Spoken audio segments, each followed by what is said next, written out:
Hello. So today I'm doing the Standout decks 2022. I believe it's a VR to Peekaboo Rose, and I'm excited. So all of the decks that I own, besides the Healing with the Fairies that I had as a child, every other deck I did purchase this year. So my entire collection was from this year. So it was hard narrowing it down, but I have my top 10. So without much further ado, let's get into it. Let's start with number 10. And like I mentioned earlier, I am going to be filming a how I make my crochet bags video in the next week or so. So stay tuned if you're interested in that. This is the Cosmos Oracle. I adore the copper foiling and the copper edges. I just think it's snazzy. So this deck is gorgeous. I love the aesthetic. It's on this beautiful matte cardstock. I love the themes. I love the write-ups. I wish that it came with a physical book. I always keep checking to see if they're actually selling a physical book, because at the moment it is only PDF. I think eventually I'm just going to have to print it myself, because I absolutely loathe going on my phone or on the computer to scroll through and find it. It's not how I do. So I'm definitely going to have to look into translating that into an actual physical book. But otherwise, yeah, I adore it. It's beautiful, it's insightful, it's very female centered. There's a lot of feminine energy in this. I like that there is a bit of a diverse representation of female forms in this particular deck. And yeah, it's one that I have to play with more. I have not played enough with it, but I'm so entranced by the beautiful like color schemes and imagery that I'm definitely just going to have a bit of a play. So that's the Cosmos Oracle. In ninth place, we have the Lantern Oracle. So this is the guidebook. The guidebook is phenomenal, guys. The major appeal of this one for me are the words that are written in here. They are so insightful. There's a depth to it. It really helps with shadow work. This is a big shadow work deck, but it is just amazing. I love the way I feel after I've worked with this deck, and cannot speak highly of that enough. These are the backs. I've edged mine in a red. They are the typical, I think it's Blue Angel, I'm pretty sure, yeah. Blue Angel cardstock. So that nice like satin matte finish. I do like the imagery in this. At first, I wasn't that interested in this deck, I'm going to be honest. I thought it was a bit too realistic. This reminds me a lot of my late year, so it was, it's quite full on for me to see this picture without tearing up, to be honest. It's quite confronting, and I think that was the main reason. I was like, I'm not touching this deck. But then I saw so many other tarot tubers just exclaim its accolades, and I thought, I'm going to give it a go. It's a mass market deck. Like I'm not going to regret, the monetary pain of it. And it blew me away. I was like, okay, yeah, I know it's quite confronting and it can be quite heavy and full on, but it is so cathartic. And yeah, I absolutely adore it. I actually do love the artwork. It's like grown on me. Like, even though I don't normally go for any sort of realistic decks, I adore it. Like, it is a blend of realism and our everyday world, and then this sort of fantastical fantasy like imagery. So it's got both. It's fantastical and realistic, but I do adore it, and I love the depths that I can dive with this deck, and that's why it's taken my 9th place. Okay, so at number 8, I've got the color deck. So I've chosen a very colorful yarn. It does not match this deck. One of my main gripes with this deck is that they've done a black background for a color deck. So this is the Energetics of Color. This is a glossy guidebook. It's a full color guidebook, and under each color you've got sort of like a general gist of what it is, but then it's also got a physical, emotional, mental, spiritual element, and then an affirmation. So I do enjoy how it's written up. Each one has a different amount in it, but it's a great guidebook. The cardstock is a matte, which is lovely, a satin matte. It's edged in a matte gold, which I always like the matte edging. It's quite a thick cardstock, quite cardy, but I have no issues shuffling it. And the main draw of this deck is the colors. It's a color deck. I wanted a color deck. I tried many different color decks. This was my favorite because it just has so many. the more the merrier for me, and I loved all the different colors, even though I'm not a huge fan of photo realism in decks like photo manipulation. I don't mind it in this one. I don't mind it. It is diverse. It's more femme though. I'm not sure if I think there are men, but it is quite feminine. I like the guidebook, as I've said before. The colors and then the words going with it are lovely. I do like the keywords, and yeah, it's another deck that I do want to use more. Like I have narrowed down my collection now that I am going to play with what I have left. I had too many. When you've got too many, a lot of decks don't get many goes, but yeah, I'm really looking forward to working with this more because I do enjoy it thoroughly. Okay, so for number 7, we have the Lumen edition of Threads of Fate. Now, apologies if I'm not that coherent today. It's very hot down under, and when it gets too hot, my brain goes on battery saver mode. It's just like what it does. The guidebook for this is gorgeous. It's even got foiling on the guidebook. It's that lovely silky page, and you've got the title of the card, about the card, and then you've got the 3 elements. So normally it's animal, plant, and gemstone. And I think once again it's well written, and I enjoy the themes and the topics. I'll show you the backs. These are beautiful. One of my favorite backs. I did do a VR, Baby Got Back decks, all about those backs. It's got the matte gold edging. It's got a coating on it because it is holographic, but it sort of feels like a very silky matte satin. The foiling is gorgeous. Guys, I love the aesthetic of this deck. It is my favorite aesthetic. I love all of the pink, purple, and blue tones with the gold foiling. I think it's so luscious and luxe, and it's got that celestial feel. It's definitely quite a celestial deck, although there is some stuff about the body in it. Like I said, the theme and subject matter is fantastisch. I adore it. I love the moons. It is my prettiest deck. If I had to pick one deck that I find the most beautiful, it is this one. I just love it. I love it. It's all the bling bling. It speaks to my magpie heart pretty much. Like, look at those. Oh, stunning. I get this card so much because, yeah, I really do have to live from my heart chakra. I also get this card a lot. But I absolutely love this deck. And like I said, even if it didn't read well for me, I never get rid of it. It's an art to me, and it's something that I will keep purely for the vanity reasons. Okay, so in 6th place, we have the Alchemist's Garden. Now, majority of my top 10 decks are indie, because majority of my collection that I've kept is indie. I don't know why, it's just the way it is. I do have some amazing mass market decks, but yeah, today most are indie. I've edged mine in the same sort of coppery sepia tones as this deck. So this is the Alchemist's Garden, if I haven't already mentioned it. It is a plant/fungi based deck.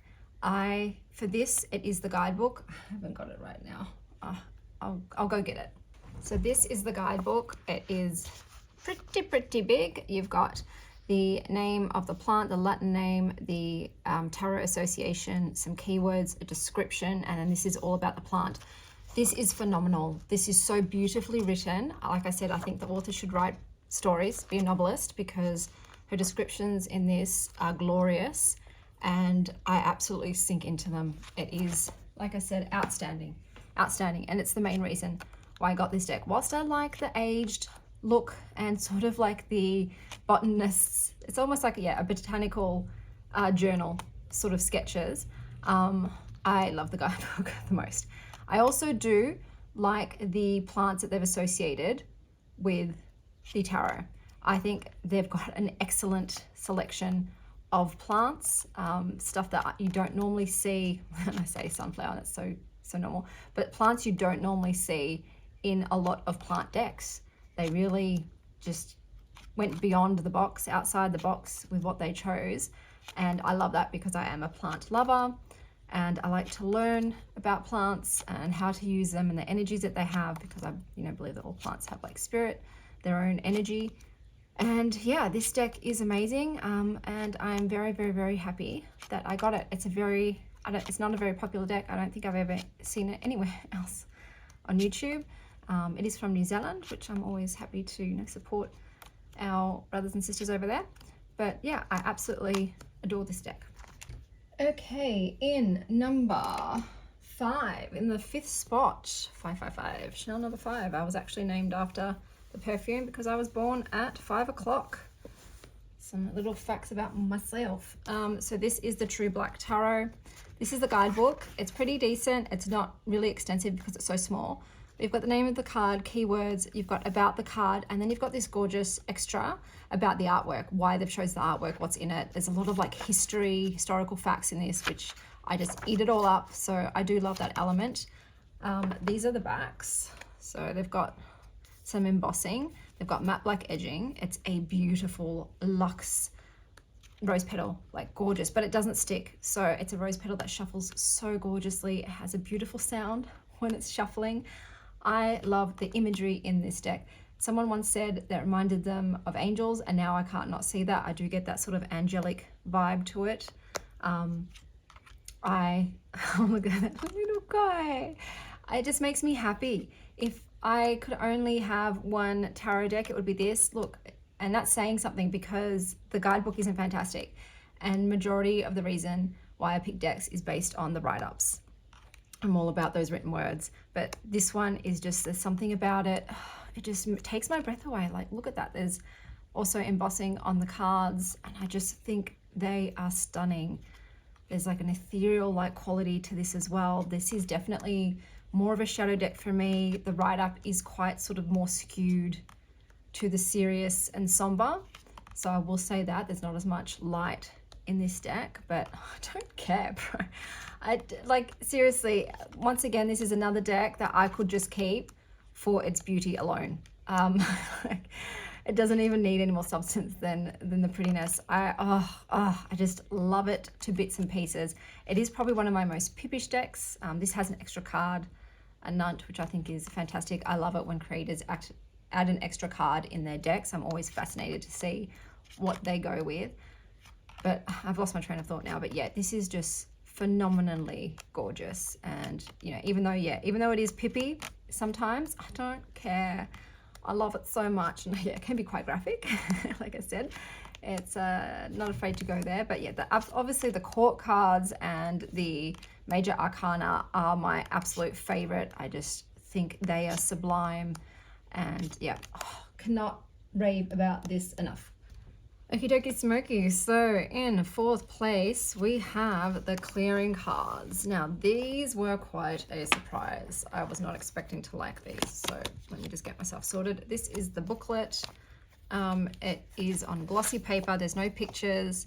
So this is what you get. You get a meaning and a reverse meaning. But I love how they wrote it up. I adored it. I love reading about it. It always hits home. The meanings, cannot speak highly enough of the write-up, and it is mostly why I've kept this deck, because this art style, I've edged mine in a blue, is, look, I can see it's not for me. It does look like it's been drawn with a biro pen. That's sort of cool. It's something different, but like, navy blue is one of my least favorite colors, and like it is a bit basic. So the cardstock for this one is really thin. It's a satin finish, so I don't know how this deck is going to hold up. It has bowed a bit, but it's so easy to shuffle. So all these thin papery decks tend to shuffle really well, but it's not my favorite cardstock. I just feel like it's a bit insubstantial, and I worry about its fragility. But the topics in this are so freaking cool. I saw this, I think, originally on Rose Honey Ritual, and she wasn't sure she liked it. She's like, I think I might hate this deck. But I was like, what are these topics? What does it mean? So that's what drew me in. It's just like, oh, that's cool. I've never heard of that keyword before, or that phrase. I wonder how they're, you know, smooth stone in the palm. It was just, it piqued my interest. It was so intriguing and so different to anything else, like so beyond everything else I'd already bought, that I just couldn't help myself, and I decided to purchase it. And I was pleasantly surprised. Like I said, I don't love the cardstock. I don't love the, you know, navy blue sort of color theme, but I freaking love the topics and the write-ups, and it's become a daily deck. I have to use it every day. I just want to see what it has for me, because like I said, I just enjoy it. I enjoy it so much. Next up, in 3rd place, we have the Begin Oracle. I'm just going to start with what I don't like about this deck, and that is the size. I can't even get this whole book in frame. It is so big, and the font's really big, and I just don't understand the choice to make a giant book for the guidebook. So pretty much I have to stand up so you can see. You've got the name of the card, you've got a bunch of keywords, you've got season, mythological association, card, crystal, plant ally. I love that. I love the extra bits and pieces. And then you've got like an expanded use, a daily meditation, the meaning, and at the bottom you have a affirmation. So not all of it's the same. So some might have more or less, you know, associations. Some might have different things, like this one has affirmation, then it's got a prompt at the bottom. So it's very higgledy-piggledy, but as part of its appeal, I just wish it wasn't so goddamn big. And the same goes for the actual card size.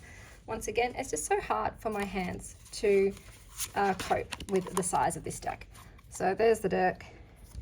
And there's my hand. It's the same size as my hand, a bit bigger. So I struggle with shuffling this, like, because I have to fully extend, and it's not fun for me to do that. But these are the backs. I don't love them. I'm going to be honest. I feel like it could have been a bit different. I've sort of edged mine, but it didn't really take, because you can see the color bleeding through. I love this deck so much. I love it. I love it. I love it. The write-ups in the guidebook are fan-freaking-tastic. Once again, I like the keywords. I like the themes. I love this collage style. I think it's gorge. I like the mixed media of it as well. Just everything's different. Like, it's so surprising. Every card is like its own little joy, its own little wonder, and I am besotted with it. I just wish it was smaller. If it was smaller, I would carry it with me wherever I go. We would never part, but it is just too gigantic. I can't even fit that book in any of my bags. I don't have bags that big. So that's the only downside for this deck. But yeah, I am just so happy with this, and it's never ever, we're never going to part. Look, there's a wonder card. Oh, I love it. It gets me excited. It rocks my socks off. So this one is the Begin Oracle, and I cannot begin to tell you how besotted I am with it. Just forever friends, this deck and I. Oh, is that my cat or is that the door? Okay, number 2, we have this deck. So for me, most of the decks on this, like I said, are based on the guidebooks. They have to have fantastic guidebooks, or they have to be really useful. So the top 2 places for the decks that are most useful for me, this is a Sacred Cycles Oracle, and this was a game changer for me with my cycle. It just really helped me connect to my womb space and connect to my cycle, to the different phases. So this is a matte cardstock. I like the size, I like the cardstock. The artwork is okay. I'm not obsessed with it, but I don't dislike it. So a lot of these decks, some of them I just have because I like the core of it. So I did not get this deck for its artistic appeal at all. I got it for its theme, for how it functions, for how I use it, and I just love it. I love. It is a staple in my life, and it's something I use very frequently for that one purpose, for my cycle. I guess could you use it as a general oracle? Probably, but I don't. I use it for my seasons, different seasons, to see what's going on. I use it to talk to my womb. So this is the direct connection, the phone line I have between me and my womb space to let me know what's up, what do I need. I also help to use it to connect to my inner feminine, my feminine energy. And yeah, it works so well. And thank you very much to this deck for helping me heal some stuff. Okay, now we've got to the number 1 spot. I feel a bit like anxious at the moment. I just had a iced coffee without any other food in my system. And I'm like, woman, why do you do these things to yourself? Why? You need to ground and chill, and you've done the opposite. But I'm just going to push through and then go lie on the couch in my weird anxious sweat. So we've got the Lucid Dreams Beginner's Tarot. I've ripped mine, unfortunately, sort of a rose petal cover. This is a beginner's deck, so it's got a lot of information about the tarot. This is what I learned tarot with. For the cards, you've got about the cards, you've got zodiac element, planetary, numerology, associations, you've got upright reads, and they've separated it for love, career, and finance. So it's not super in-depth, to be honest, but it did help me learn because of the cards themselves. So this is my favorite cardstock. It is a matte linen. So it is not the shiny linen which slips everywhere, but it's still beautiful. It slides gorgeously, and it's got that beautiful sound. This is my favorite cardstock of all time, the matte linen. You've got the foiling, you've got the matte gold gilding, and then you've got the cards. So on the cards you have the foiling again, and I just love the bling, I really do. And then you've got the upright meanings up here, so lots of keywords. You've got the, you know, astrological, planetary, elemental associations, and then you've got the reversed. So this was great for me to learn with because everything's there. I don't even need to reference the guidebook. I can just, you know, get up and go. I'm going to turn all these around. So I actually don't mind the aesthetic. I am a beige bitch, I'm going to be honest with you. I do love a neutral, earthy color palette. And so this appeals to me. Of course, now that I've turned it around, they're all the other way. It's always like that, isn't it, guys? It's like a bit of planning would be great, but I just like to dive in and go for it. It's the only time in my life I'm spontaneous is when I film these videos. I don't like to prep for them. But I do like the sort of, I would call this vintage feel of these decks with the imagery. It's not confronting. It's very calming, the energy in this. It is quite logical as well. Like, it's not very emotional, which I do like, because if I just want a straight up reading, this is what I'll go for. It can speak to me so well. So if I choose another deck and I got a muddled meaning, or I just didn't feel like it resonated, this is what I pull out. So this is my home deck. This is my go-to deck for anything, pretty much. If I'm not choosing to actively work with a different deck that week, this is the one that I will pull out. I love this Queen of Wands cards. It's one of my favorites of all time. I just think she is badass, to be honest. I just really, I'm crushing on her hardcore. She's gorgeous. I'd like to represent that energy. Like, she just epitomizes what I would like to be. So yeah, this is my #1 slot because it holds a special place. Now, I know a lot of people have messaged me saying that they can't get this, or that they think that they've been scammed by the supplier. I did buy it from the official website, and it took a very, very long time to come in. I also thought too, like, it's not coming, and then one day it just rocked up. But, like, you know what I mean? Like, I don't know what those dudes are doing over there, and that sucks that, you know, people are feeling like they're dodge. But yeah, like, I love this deck. Oh, I've marked it. God damn, I love that one too, with the beautiful grapes for 9 of Pentacles. So this is why it is my top deck, my standout deck. It's my home deck, and I'm very thankful I found it, and for it guiding me in the beginning of my tarot journey. So those are all of the decks that stood out the most to me this year. I can't wait to do this again next year, when I'm actually trying to go into a low buy next year and do more of a depth year.